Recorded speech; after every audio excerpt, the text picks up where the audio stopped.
여자들의 뜨거웠던 대화가 끝나고 이제 모여서 얘기하고 있군요. 옥순, 영숙, 순자. 순자, 아 너무 좋다. 첫인상도 너를 골랐는데 내가 대화해보고 싶었는데 항상 기회가 없었는데 어젯밤 너랑 길게 이야기할 기회가 생기고 뭐 그런 말을 이제 광수가 했다는 거겠지. 광수가 순자를 선택했죠. 광수가 순자를 첫인상 선택할 때 옥순 씨는 자기가 다 1순위일 줄 알았는데 그렇지 않았던 게 굉장히 스트레스였을 수 있거든요. 6표를 다 받을 줄 알았는데. 지금 밖에서 순자 씨가 얘기를 막 하고 있어요. 그래서 영철 씨, 매의 눈으로 상대의 깃을 잡는, 그렇게 영철이 지금 매의 눈으로 지금 바깥에 여성분들 3명이 모여있는 걸 봤고, 광수는 누구 있어? 지금 마음이 굉장히 쫄려있지. 여기서 이제 3명의 여성이 얘기를 하고 있고, 지금 광수가 영철이 본 대로 지금 발견했지. 그리고 광수도 직감했어. 망했다. 내 얘기한다. 이 시점에서는 광수가 옥순하고 데이트를 하고 와서 아씨 내가 왜 그랬지? 라고 생각하고 있는 상황이거든요. 어쨌건 영숙을 정숙으로 잘못 보고 자기가 마음에 뒀던 세 사람이 얘기를 나누고 있다라고 이제 생각을 하고 있는 거지. 쓰레기 광수의 추여가 그려지네. 근데 이 쓰레기란 표현도 광수의 어떤 간제비짓이긴 한데 광수 씨가 마지막에 보였던 이런 행동들을 그래도 보면 광수 씨 말대로 원래 이런 행동을 하는 건 아니고 여긴 나는 솔로에 왔으니 이런 행동을 해야 되는 것이라고 생각하고 그 안에서 말 그대로 광수도 여기는 쓰레기짓 하라고 둔 곳이다. 그래서 그 알고리즘에 의해서 행동하는 거는 맞죠. 그리고 광수는 그 안에서 그래도 옳은 행동을 하려고 나름의 기준으로 애를 썼던 것 같아. 그래서 이 조직에서도 광수 씨가 적응하지 못했던 그런 부분 중에는 광수는 굉장히 개인주의적이고 그리고 손해보는 거 싫어하고 그렇지만 그러니까 이기적인 사람이긴 하지만 그러니까 이타적이지 않고 이기적인 사람은 맞지만 그렇다고 야비한 사람은 아닌 것 같아. 그리고 이상주의적인 면이 있어. 그래서 5급 공무원을 하면서도 자기가 이 안에서 뭔가 주도적으로 뭘 하고 싶은 그런 스타병이 있는 세상 물정을 오히려 좀 잘 모르는 그리고 저기에서 뭐 좋은 게 좋은 거지 그리고 위에서 어떤 뭐 그냥 나이로 찍어 누르는 그런 거에 대해서 용납할 수 없는 그런 사람이지 않았을까. 그러면서 본인이 꿈꾸는 것, 내가 뭔가 여기서 큰 역할을 하고 싶다. 근데 그게 안 됐고 그리고 그런 우여곡절 끝에서 나왔고 세상은 5급이라는 갑옷이 지워진 자신을 좋게 보지 않는 그래서 날개가 꺾인 것 같은 느낌을 받았고 그럼에도 불구하고 나는 그 꿈을 쫓겠다라고 스스로 좌절했지만 좌절을 외면하고 더 꿈을 쫓으려는 사고방식으로 살았고 그게 연애에 있어서도 어떤 특별한 사람, 더 꿈을 꿀 수 있는 사람을 추구하는 것 같아요. 광수가 처음에 정숙에 대해서 관심이 있었던 건 정숙은 일을 그만두고 꿈을 쫓은 사람이에요. 근데 그런 거를 떠나서 꿈을 쫓은 사람이지. 그래서 정숙에게 관심이 갔어. 근데 정숙 씨는 얘기를 할수록 정숙 씨는 평범한 부잣집 따님 같아. 평범해 그냥. 보편적으로 굉장히 큰 장점인데 근데 광수 씨는 그런 부분에 있어서 한편으로는 재미가 없어. 자기는 조금 더 특별하고 순수한 사랑을 하고 싶어. 어쩌면 광수 씨의 삶처럼 순자는 평범하지 않지. 순자도 나처럼 특별한 존재고 세상에게 이해받지 못한다는 존재에서 순자에게 조금 더 마음이 가. 옥순에게 끌리는 이유는 물론 옥순 씨의 어떤 외모적 매력도 있겠지만 이 사람의 어떤 과거의 신비로움, 카메라 앞에서 말할 수 없는 어떤 신비로움, 특별한 게 있을지 모른다는 기대감 그런 게 있었을 수도 있을 것 같아. 그래서 광수는 실은 5급 공무원을 그만두면서 현실에 타협하지 않고 꿈을 쫓는 과정에서 좌절했고 무기력에 빠졌지만 그거를 가족에게도 친구들에게도 티를 낼 수 없었고 그러니까 지금 나 되게 잘 살고 있어요. 지금 나 굉장히 행복해요. 라고 사람들에게 증명하면서 살아야 되는 그런 상황이죠. 꿈을 쫓고 있기 때문에 그 사람들이 혹시라도 걱정할지 모르는 특히나 광수밖에 없었을 엄마가 보기에 광수가 힘들어 보이면 안 되잖아요. 그러니까 광수는 절대 그런 거를 티낼 수 없었겠죠. 꿈을 쫓는 이상주의, 자기가 잘 되고 있다는 것을 더 보여줘야 되고 인정 욕구가 더 커져 있는 상태일 수 있겠지. 연애도 그러니까 내 어떤 그런 부분 말하지 않아도 나의 슬픔이나 이런 걸 이해해 주길 바라는. 그렇다고 광수 씨가 인간의 감정에 대해 이해가 또 깊은 건 아니야. 기본적으로 너무 이성적인 사람이니까. 그래서 더 순자 씨에게 끌리지 않았을까 싶어요. 옥순 씨에게도 그래서 흔들렸던 거. 그냥 어떤 외적인 면, 설렘 이것만으로 해석하면 재미없잖아? 이렇게도 좀 해석해 볼 수 있지 않을까. 광수 씨는 순자, 정숙, 옥순이 얘기하는 걸 보고 위기를 감지합니다. 물론 실제로는 정숙이 아니고 영숙이었지만요. 광수는 저 세 사람 때문에 이제 긴장되니까 이제 저거를 예의주시하고 정숙은 저 방이 아닌데 저기로 들어간다고? 저 셋이서 무슨 얘기를 하려고. 그러니까 광수도 저게 찔리지 저 부분에서. 왜냐면 세 사람에게 너무 마지막까지 여지를 준 셈이 된 거니까. 정숙 씨를 정리할 거면 조금 더 빨리 정리를 했어야 되는 거고. 옥순 씨에 대해서도 슈퍼데이트를 써달라는 식으로, 물론 써달라고 한 적은 없어요. 광수 씨의 그런, 그러니까 이게 코딩 개념이라면 광수가 써달라고 한 적이 있나요? No. 옥순이 물어본 거지. 내 입장이라면 어떻게 할래? 그렇게 해서 광수는 써달라고 한 적이 없지만 이게 문맥상으로 우리 인간의 뉘앙스 차원에서는 써달라고 한 셈이죠. 그래서 이게 딥토크인데 이거 어떡하냐.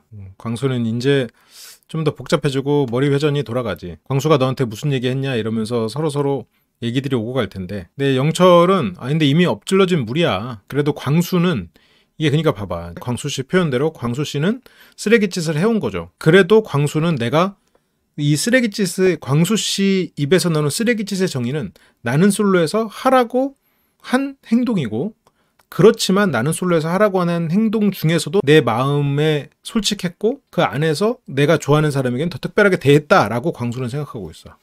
그러려고 애를 썼고. 다행인 게 다른 사람들한테는 특별히 마음 표현을 안 했어. 근데 다른 사람들이 느끼기에는 특별히 마음 표현을 한 것처럼 느껴지지. 광수는 순자에게 특별히 표현을 했지만 그거를 1인칭으로 광수만 대한 사람이 그걸 어떻게 구분해. 그걸 못하는 거지. 광수는 순자 씨가 그 물어볼 질문에 대해서 예상을 못했던 것 같아요. 다른 그 질문을 물어볼 거라고 생각하지 못했던 것 같아. 뭐라고 했더라? 순자 씨가 뭐 물어봤더라? 왜 카톡 밖에 나가서 카톡 얘기했냐? 그걸 물어볼지는 몰랐을 것 같아. 그래서 다른 부분에 있어서 대답거리를 준비했을지는 모르겠는데, 그래서 한 명한테만 똑바로 얘기했으니까 그나마 마음이 놓인다. 광수는 그래도 한 명한테만 똑바로 얘기했죠. 순자한테 편지도 줬고. 그렇지만 옥순 씨가 여러 사람들 앞에서 담궈버렸지.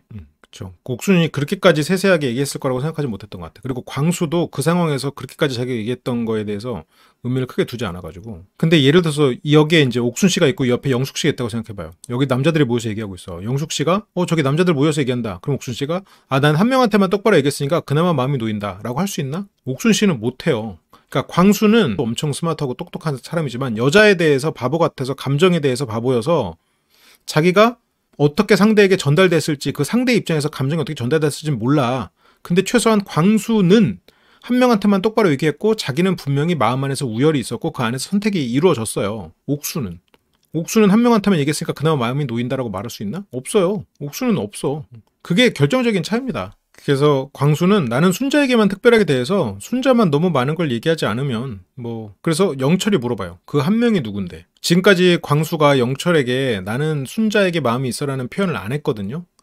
영철이 나는 순자로 선택했어 라고 할 때도 광수는 그 부분에 대해서 언급을 안 했어. 광수가 역시나 깍쟁이인 면이 있는 거지. 그러니까 여기서도 영철이 지금 이 내용을 처음 들은 거야. 순자. 이게 이 둘이서 대화가 언제 있더라? 영철은 옥수님이랑 얘기했는데 옥수님도 진정성이 있더라고. 그러면서 여기서 영철이 슈퍼데이트권 따면 나는 순자님한테 쓸 거야. 광수는 자기가 순자로 결정했지만 그 말 안 해줬어. 그치, 순자님하고도 안 해봤으니까. 나는 순자님 선택할 거다라고 영철은 순진하게 다 말했죠. 솔직하게라고 할까? 그러니까 광수는 순자로 아까 결정했다고 해놓고 그래도 5분 정도 더 고민해봐야겠다라고 이때 그랬지.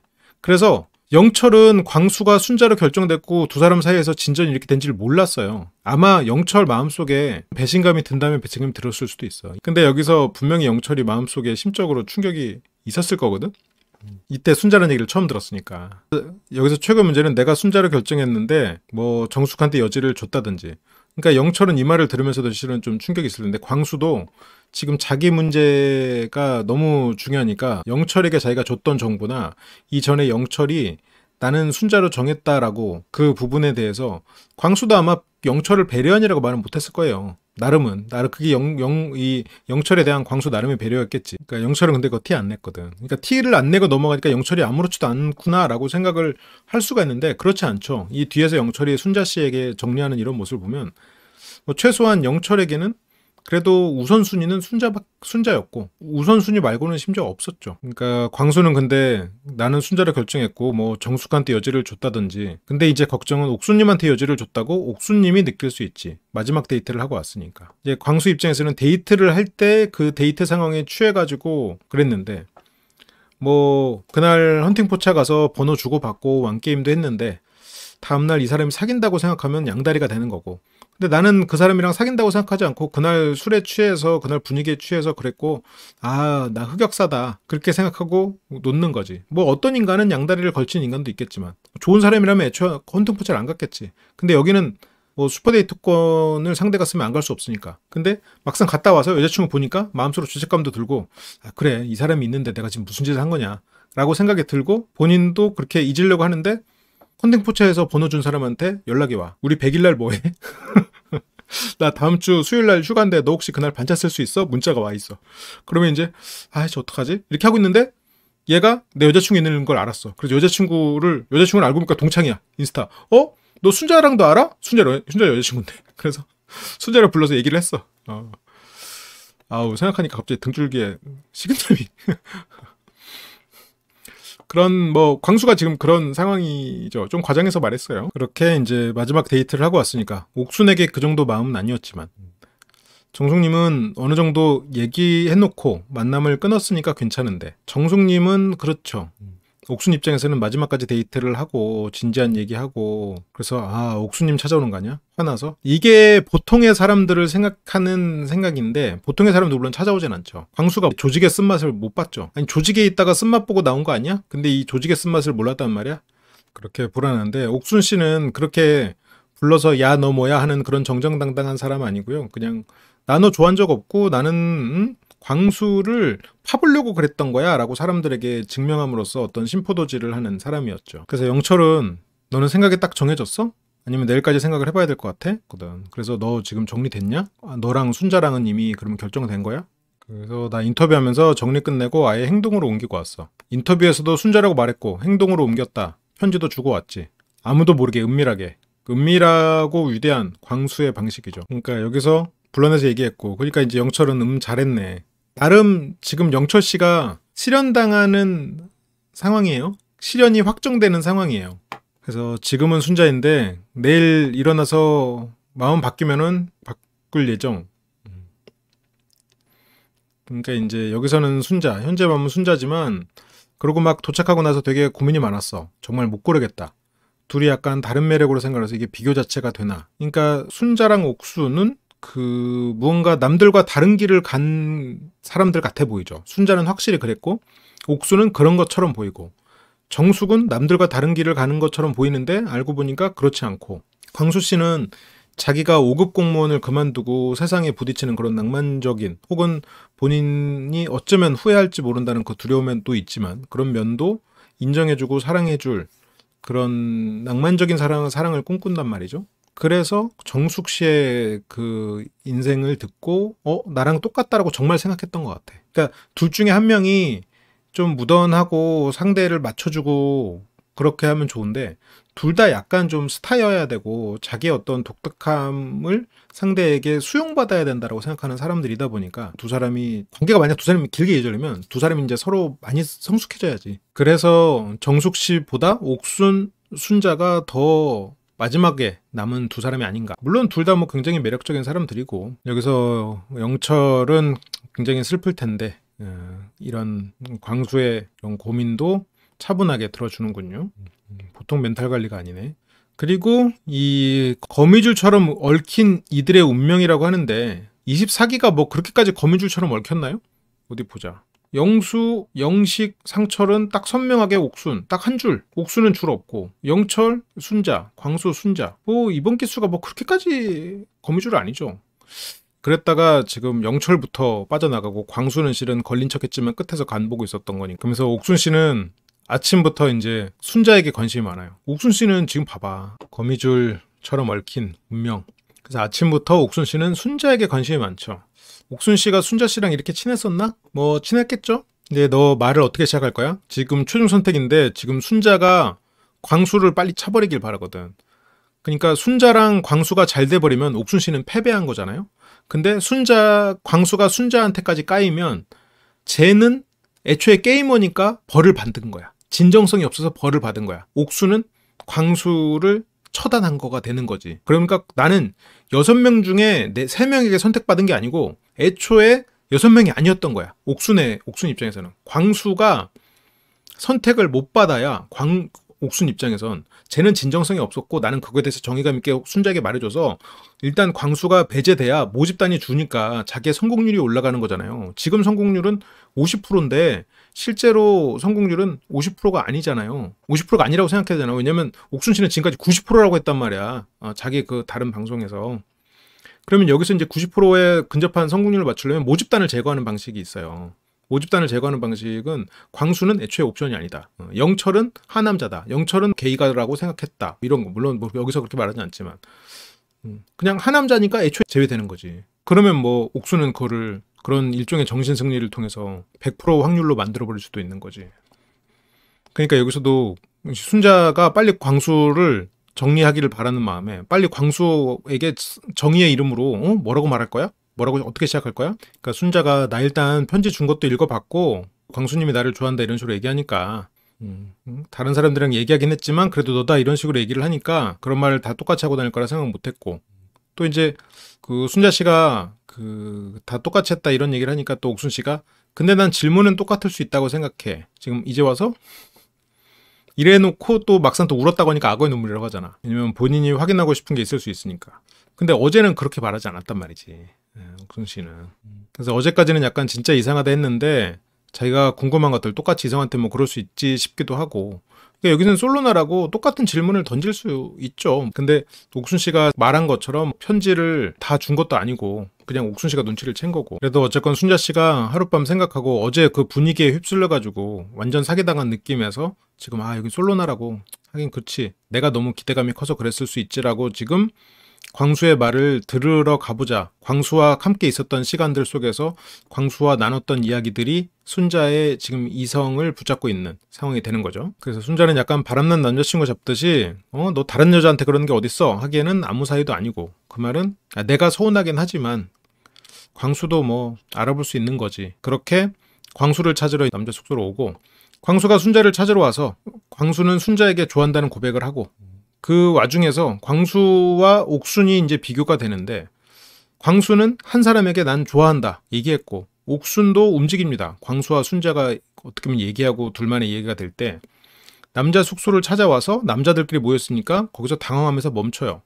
왜 모여있어? 이것도 옥순 파트에서 다시 얘기하겠지만 한번 비교해볼 만해서 여긴 같이 봤어요. 영식한테는 고생했어. 영수한테는 네 덕분에 잘 지내고 간다. 고맙다. 상철한테는 너는 나한테 선명한 사람. 이렇게 말을 해놓니. 이래놓고 아무에게도 이성적 호감이 없었어요. 라고. 광수는 순자에게 어떤 눈물의 고백을 하고 지금 여기서 관수가 되어 있죠. 관수가 되어 있고. 근데 이제 영수도 평소에 영철이가 제일 대화 많이 했는데 말 걸 상황이 아니면 뭐 진짜 안 좋은가 보지 뭐. 영수도 뭐 딱히 남자 걱정은 별로 안 하죠. 옥순에 대한 걱정과 남자에 대한 걱정이 이제 굉장히 다른. 그래서 어쨌건 광수랑 순자가 그런 얘기를 하고 순자는 돌아와서 고민이 많습니다. 여자 출연자들이 모여 있고 광수가 결국은 셋한테 다 미안하대. 3명에게 다 호감이 있었던 게 맞고 이기정이 아니냐 했더니 자책하면서 울었거든. 그러니까 이제 옥수는 자기가 그 눈물을 보지도 않았고 그러면서 악어의 눈물이라고 표현을 하거든요. 옥수는 어떻게 악어의 눈물이라고 단정할 수 있었을까? 그렇다면 옥수는 나머지 두 여성에게 미안하지 않을 거다라고 생각하는 거잖아. 그리고 저거는 전략이다라고 생각하는 거지. 옥순 씨는 여러 표를 얻는 게 목적이니까 본인 아마 광수도 그럴 거라고 생각하는 거야. 이 악어의 눈물인데 라는 게 여기서 옥순 씨는 진짜 광수에 대해서 뒤로 갈수록 어떤 비난하는 그런 모습들이 정말 자기소개들이거든요. 이 뒤에 옥순 씨의 말대로 광수를 해석하면 말이 안 되는 것들이 많아요. 표를 얻기 위해서 옥순에 대해서 더 그렇게 하기 위해서 아니었죠. 옥순 씨는 남자 출연자들에게 똑같이 대했지. 그 이유는 다 남겨놓으려고 했지. 왜냐면 마지막까지 똑같이 대했으니까. 광수는 아니었지. 최소한 선택하고 나서는 편지를 한 명한테 줬지. 광수는 다 똑같이 대했다고 생각하고 있죠. 그 와중에 이제 영철이 찾아옵니다. 광수는 순자한테 와서 울고 영철도 순자를 마지막에 찾아와요. 옥순 입장에서는 굉장히 패배감에 젖을 수밖에 없는 포인트죠. 처음에는 다라락 트리오인 줄 알았는데 나중에 보니까 대어였던 사람이 영우죠. 왜냐면 영우는 어제 라방에서도 나와서 사람들이 다 언급을 했는데 여기에서 가정적인 사람으로 치면 영호가 원탑이었어. 다들 인정했어. 항상 뭐 사람들 밥 챙겨주고 마지막에 재료가 없을 때 어떻게든 만들어내서 사람들에게 밥을 차려줬다고 하거든. 옥순 씨가 바라는 어쩌면 침대 같은 남자에 가장 가까운 모습일 수 있겠죠. 가정적인 면에선. 영철은 지금 아까 봤잖아. 내가 지금 실현당한 상황에서도 멘탈이 흔들리지 않고 그래도 어쨌건 동료의 말을 듣고 동료를 불편하게 하지 않아. 어떻게 보면 그런 면에서 또 침대 같은 남자지. 광수는 똑똑하고 기본적으로 선민의식은 있지만 그래도 정답을 찾아가려고 하는 이기적이고 개인적인 면은 있지만 그 안에서 나름 답을 찾고 나름의 낭만적인 그런 기준을 잃지 않으려는 그런 소년 같은 똑똑한 남자지. 이런 애들 다 나갔어. 일단 걔네들 다 아웃이야. 그나마 상철이 남아있던 게 신기할 따름이죠. 상철은 이 낭만 때문에 본인이 원하는 대로 해석을 해버려. 근데 그것도 시간 문제예요. 실은 상철과 옥순 관계도 만약 잘 됐다고 해도. 상철이 옥순과의 관계에서 자기 마음대로 그냥 해석을 하는 것들이 여러 가지가 있었거든요. 그 중에 하나가 뭐 마지막 촌 선택하면 욕할 거야. 그거나 이전에 선명한 사람, 이것도 상철이 생각했던 옥순과의 나 사이에 선명한 선이 생겼다. 옥순도 그런 말이 아닐까? 혼자 생각했지. 근데 선택 안 받은 걸로 상철은 이렇게 따지면 옥순 씨의 이 기술이 삶에서 무슨 도움이 될까? 이런 기술이 도움이 될 수 있지. 영수랑 영식 같은 사람의 마음을 확실하게 잡을 때 도움이 되지. 그러면 이게 기술이 도움이 돼? 아니면 외모가 도움이 돼? 그러면 기술을 배워도 순자 씨한테 배워야 되는 거지. 근데 순자 씨는 뭔가 기술로 한 게 아니죠. 그렇게 이제 영철 씨가 불러내고요. 그리고 영철은 이제 알게 됐죠. 하지만 여기에서 영철은 그렇지 않았어. 별말 하려던 그런 건 아니고 내 개인적 감정으로는 너한테 제일 호감이 있었던 거는 변함없는 사실인 거고 나는 여전히 네가 내 마음에서 우선순위다. 너를 알아보고 싶은 마음은 여전히 있다. 그런데 나는 애초에 이제 감정이나 이런 게 갑자기 팍 올라오고 이런 사람이 아니라서 이 말은 실은 내가 너를 좋아하고 너에 대해서 가장 호감이 있는 건 맞지만 그거에 대해서 부담 갖지 말아라 라는 뜻으로 하는 말이죠. 그래서 그런 마음이 차근차근 그런 마음이 올라가고 있고 슈퍼데이트권 따서 너랑 더 시간을 보내고 싶기도 했고 안타깝네요 영철님. 밧줄 타고 올라가기 이런 거였으면 1등 했을 텐데.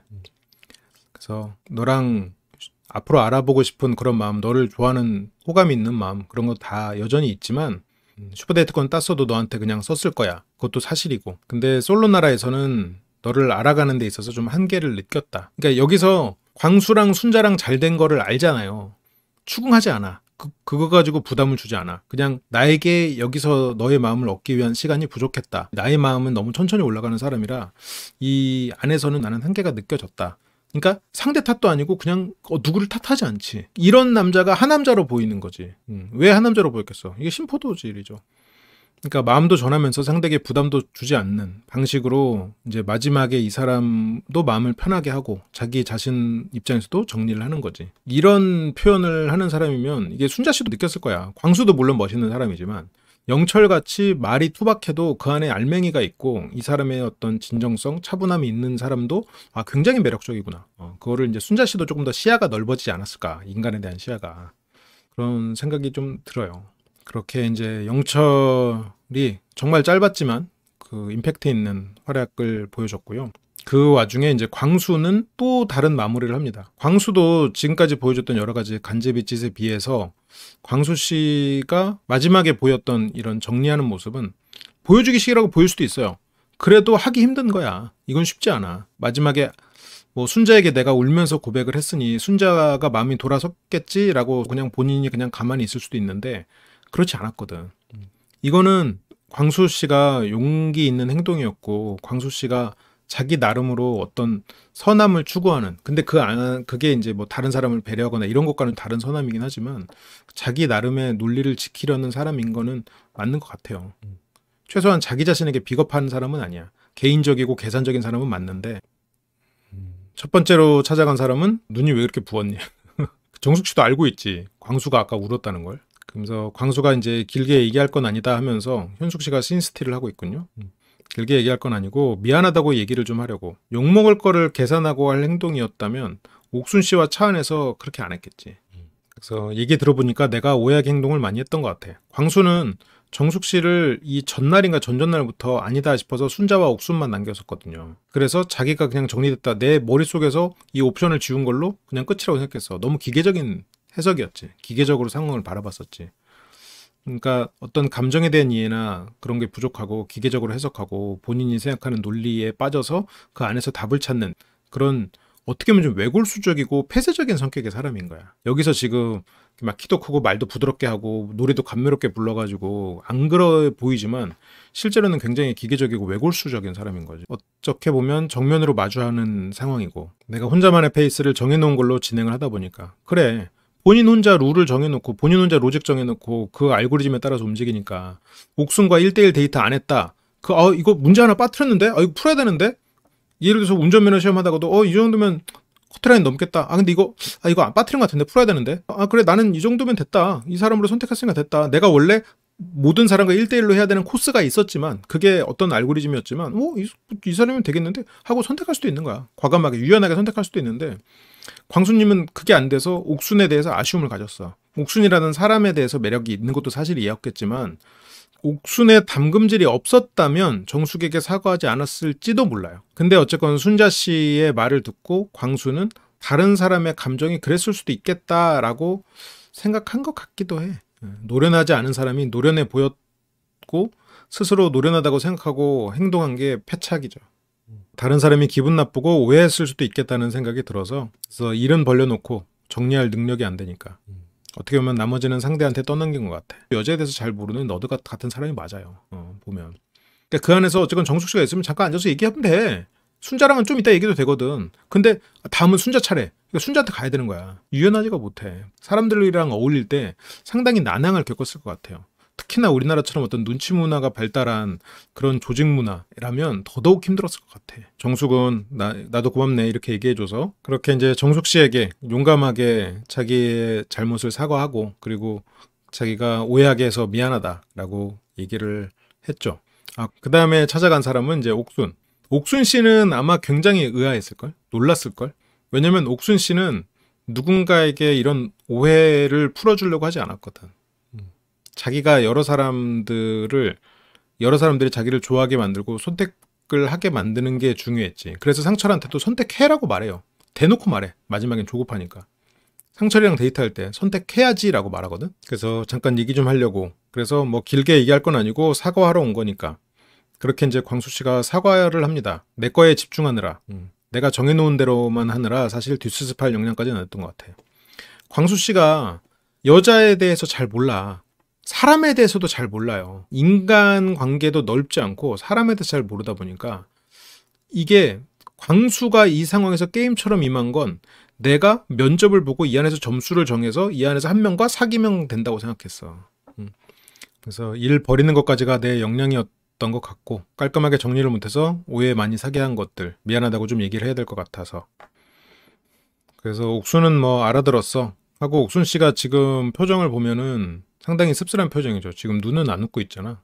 입꼬리는 일부러 끌어당겨서 미소를 지으려고 하고 있지만 그러면 잘 차려입고 이만 가볼게. 순자는 편지를 천천히 다시 읽고 고통과 슬픔이 심해지면 사람 혹은 인간관계를 파괴한다고 생각해. 그래서 취향이 같은 것보다 슬픔과 고통에 대한 가치관이 일치해야 서로 힘들 때 이해하고 힘이 되어줄 수 있다고 생각하거든. 슬픔과 고통에 대한 가치관. 광수는 지금 슬프고 고통스러웠지만 그거를 위로받지 못한 사람이야. 광수는 5급이라는 날개를 제 손으로 꺾고 세상에 부딪혀보니 세상이 만만치 않거든. 자기가 너무 큰 걸 잃었나? 엄마에게 내가 너무 상처를 줬나? 하지만 그것을 그래서 자기가 어떤 슬픔과 고통 후에 그로 인한 무기력 이런 걸 절대 티낼 수 없었겠지. 마치 순자 씨가 공무원을 그만뒀는데 그만뒀다는 말을 못하고 가방을 메고 도서관에 가서 공부를 했던 것과 똑같아. 지금 광수는 슬프고 좌절스럽지만 그렇지 않은 척 C레벨로서 그 안에서 삶을 굉장히 물론 즐겁겠지만 즐겁기만 한 척 자기소개도 하고 그렇게 하고 있어. 순자도 그랬던 적이 있고 그래서 두 사람은 저 부분 슬픔과 고통에 대한 가치관이 일치한다는 말이 나올 수 있는 것 같아요. 그래서 남에게 내가 가진 것을 이해받고 용서를 구해야 하는 것에 대한 경험은 비슷하다고 생각했어. 내가 가진 것. 광수의 내가 가진 건 뭐지? 스타병. 뭔가를 주도해야 되는 것. 내가 생각하는 옳은 것을 추구해야 되는 것. 물론 그게 옳은 게 세상에 좋은 것과는 달라요. 보기에 따라서는 자기 멋대로 사는 거기도 하지. 그걸 이해받고 용서를 구해야 돼. 누구한테 구해야 되죠? 광수는? 가장 용서를 구해야 되는 상대는 실은 엄마라고 생각할 거야. 같진 않아도 비슷한 아픈 경험과 그것을 통해 가치관이 비슷하다면 향후 서로의 아픔과 슬픔을 더 잘 공감하고 위로할 수 있다고 생각해. 어쨌건 순자에 대한 얘기인 건 너무 확실하죠. 그래서 다른 사람들은 악어의 눈물이라고 했거든요. 광수도 제 마음은 순자님인 것 같아요. 그래서 이유는 그냥 순자님이 좋습니다. 근데 이 마음은 실은 놓칠 것 같다가 자기가 애절하게 잡아서 그 마음이 더 커진 것도 있긴 있죠. 그러면서 최종 선택으로 넘어갔죠. 최종 선택. 옥순 씨의 이제 이런 결과로 인해서 어떤 일이 벌어졌죠? 정숙님은 감정에 솔직하고 최선을 다했지만 마음에 드는 분을 찾지 못했습니다. 영수님이 이번에 라방 보니까 정숙님에 대해서 약간의 아쉬움을 드러내더라고요. 막상 라방에서 옥수님이 없어서 그런지 모르겠지만 영식님하고 영수님이 굉장히 정숙님하고 친근하려고 애쓰는 그런 모습들이 보이더라고요. 이번에 옥수님이 좀 진정성 있게 행동했다면 정숙님하고 광수님은 안 되겠지만 정숙님도 훨씬 더 활약이 더 많았을 것 같고 최소한 정숙, 영숙, 상철 이런 분들은 좀 커플의 가능성이 있지 않았을까. 정숙은 최종 선택을 하지 않았고 영숙도 당연히 최종 선택하지 않을 거고 현숙도 최종 선택을 하지 않았죠. 참 아까운 분들이에요. 나중에 이분들이 다른 기수의 뭐 남자분들 4명, 24기의 여성분들 4명, 뭐 21기의 남성분들 4명 뭐 이렇게 모아가지고 사계해서 그런 식으로 사계 조합을 짜도 괜찮을 것 같아. 그러려나? 좀 서로서로 어색한 게 낫나? 콘텐츠상으로. 그리고 영철, 운동밖에 없던 평범한 일상에서 뜻깊은 추억들을 만들어갈 수 있어서 고마웠다. 5박 6일은 여러 사람을 알아가기에는 시간이 좀 부족했다. 최종 선택을 하지 않겠다. 그러니까 영철은 누구도 원망하지 않고 시간이 부족했다. 나는 마음이 느려서 너에게 마음이 있는 건 사실이지만 내 마음에 한계가 있었다. 누구도 탓하지 않았지. 어떻게 보면 너무 당연한 건데 이런 게 참 멋있어 보이다니. 그렇게 마지막에 이제 순자 광수 이렇게 이제 순자 광수 한 커플 딱 나오고 끝나는데 이 과정에서 옥순 씨는 순자 씨에게 상당히 큰 패배감을 느꼈을 거예요. 자기는 3표를 받았고 순자는 1표밖에 못 받았다. 그게 아니고 실제로 실속은 순자 씨가 다 챙긴 거거든. 그리고 이분까지 볼까요? 그리고 한 분이 더 있었죠. 영우. 한 커플 될지도 모르겠다라고 생각했던 커플인데 이게 영우와 영자는 안 될 가능성이 높았던 이유가 뭐냐면 이거는 제가 이날 방송에서도 얘기를 했는데 영우 씨가 영자에게 너무 빨리 네가 1등이야 라고 말을 해버렸기 때문이에요. 그거를 영자 마음을 쫄리게 했어야 돼. 영자는 이제 불안형이다 보니까 이 사람한테 오라고 하면은 안 와. 아 그럼 오지 마. 이번에 안 오면 나는 가고 마지막 기회인데 뭐 맘대로 해. 나는 지금 갈 거니까 하면은 진짜 갈 거야? 그러면 지금 잠깐 기다려봐 하고 붙잡아. 너무 쉽게 너 1등이야 라고 했어. 그래서 기본 지키기가 참 어렵지. 주변에 이제 친구도 많지 않다고 그랬지. 그러니까 뭐 가식적으로 주변 사람들 챙기고 이런 건 아니고 그냥 소소하게 진실되게 사는 사람이 아닌가 뭐 그런 환상이 생겼습니다. 영호에 대해서 이번 기수 좋은 사람들 많았어요. 다들 순진하고 좋은 사람들 많았고 영호나 영철, 상철, 광수도 정이 가 개인적으로. 그렇고 영숙, 정숙, 순자도 좋은 면이 많은 사람이고 뭐 영자, 현숙 뭐 다 좋은 분들이었네요. 영호야말로 매트릭스 같은 남자였지. 11개의 보석 중에서 좀 더 반짝이는 보석에게 최종 선택하겠습니다. 내 이름은 그쵸. 자기 마음을 말했고 영자님은 성격이 잘 맞는 친구들 만나서 행복하고 앞으로도 잘 만나자. 최종 선택하지 않겠다. 그러니까 여기에 대해서 순위에 밀리면 왜 기분이 안 좋은 거지? 나 영호 오빠 좋아하나? 헷갈렸거든요. 저 생각을 더 오래 하게 만들어야 돼. 더 간절하게 바라게 만들어야 돼. 지금이 아니면 놓칠지 모른다는 그 불안감에 계속 시달리게 만들어야 그 마음이 없던 마음도 깊어진단 말이지. 근데 지금 안정감을 줘버리니까 별로 안 좋아하네 이렇게 하고 딴 생각해버린단 말이지. 사람과 친밀해졌을 때 불안도가 있는 사람이니까 회피하고 싶은 마음이 있으니까 그냥 서운했었나 봐요. 영수에게는 안 서운했잖아. 근데 영호에게 서운했잖아. 사귀고 나서도 밀당은 아닌데 밀당과는 좀 다르지만 그냥 영호처럼 사귀면 영자님이 재미없다 그래. 그래서 밀당까지는 아니지만 좀 긴장감을 심어줄 수 있으면 좋죠. 서로 마음이 깊으면 굳이 이런 긴장감을 유지하지 않아도 되는 게 있는데 그러니까 저 마음이 설렘으로 바뀔 때까지 계속해서 긴장감과 그러니까 불안과 긴장, 사랑은 은근히 헷갈리는 감정들이거든요. 그래서 영자 씨가 굉장히 성격도 좋고 주변에 사람도 많을 것 같은데 그 성격과 활달함에 비해서 주변에 사람이 많지 않을 거야. 그래서 영자 씨가 되게 이성적으로 호방하고 매력도 많은 사람인 거에 비해서 연애 횟수를 떠나서 연애 기간이 길지 않을 거야. 그러니까 그러니까 연애 기간이 길지 않다는 건 연애를 다 짧게 했다는 게 아니라 뭐 연애를 10번 했건 100번 했건 그건 모르겠지만 연애를 솔로로 지낸 시간이 생각보다 길 것 같다라고 그냥 저는 소설을 써본 거죠. 네. 근데 잠시 안내 말씀드리겠습니다. 벌써 인생 PT 4기 모집이 시작되었는데요. 인생 PT는 매주 추가되는 새로운 온라인 강의, 실시간 온라인 실습 수업을 8주간 진행을 합니다. 이번에는 일요일 오후 9시 뿐만 아니라 월요일 오후 1시 반도 새롭게 개설이 돼서요. 택일에서 시간대에 맞는 수업을 들을 수가 있고요.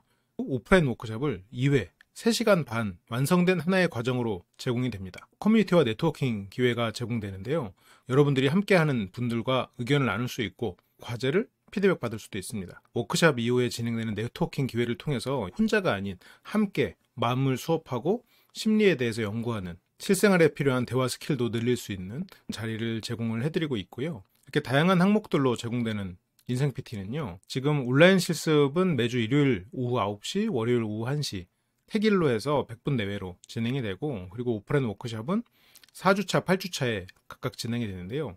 일요일 오후 3시나 월요일 오후 1시 택일로 여러분들이 참여를 하실 수가 있습니다. 그리고 네트워킹은 워크숍 이후로 식사 그리고 자율 모임 늦은 시간까지도 함께 하면서 많은 이야기를 나눌 수 있는 장소와 시간을 제공해드립니다. 그리고 각 기수별로 8주간 진행이 되고 있고요. 수강생은 8주마다 입학이 가능하고 새 기수마다 새로운 실습이 진행이 되는데 8주가 끝나고 그 다음이 되면 끝나느냐? 그건 아니에요. 제가 계속해서 새로운 실습을 만들기 때문에 뭐 1기, 2기, 3기 계속해서 지금 듣고 계신 분들이 참 많고요. 새로운 실습 그리고 새로운 워크숍 계속해서 새로운 과정이라고 느낄 수 있게 재구성하고 새로운 수업으로 만들어내고 있고요. 그리고 한번 인생 PT를 수강하신 분은 그 다음에 인생 PT를 수강하실 때는 40%의 할인율을 적용을 해서 2회차, 3회차 들으실 때는 상대적으로 부담이 없도록 제공을 해드리고 있어요. 인생 PT는 누구에게 좋을까요? 내가 성장하고 싶다. 어떻게 해야 될지 모르겠다. 내가 여기저기서 배운 건 많고 책에서 들은 건 많은데 어떻게 적용해야 될지 모르겠다. 내가 지금 관점이 너무 1차원적이지 않나. 다른 사람들의 입체적인 관점 그리고 내 생각의 깊이를 더 깊게 하고 싶다. 변하고 싶은데 혼자만의 학습이 어렵다. 그리고 계속해서 피드백을 받고 다른 사람과 교류를 원한다. 그리고 이런 학습과 경험 자체를 즐기시는 분, 이런 분들에게 아주 좋은 과정이라고 제가 자신 있게 말씀드릴 수 있습니다. 너무 자신 있게 말씀드렸는데 그만큼 심혈을 기울여서 만들어내고 있고요. 인생 PT 오셨던 분들도 많은 도움이 됐다라고 말씀을 계속 해주셔가지고 자신감이 저도 좀 생겼어요. 네, 많은 참여 부탁드리고요. 설명란이나 고정 댓글로 신청 링크를 남겨놓도록 하겠습니다. 네, 많은 관심 부탁드립니다. 감사합니다.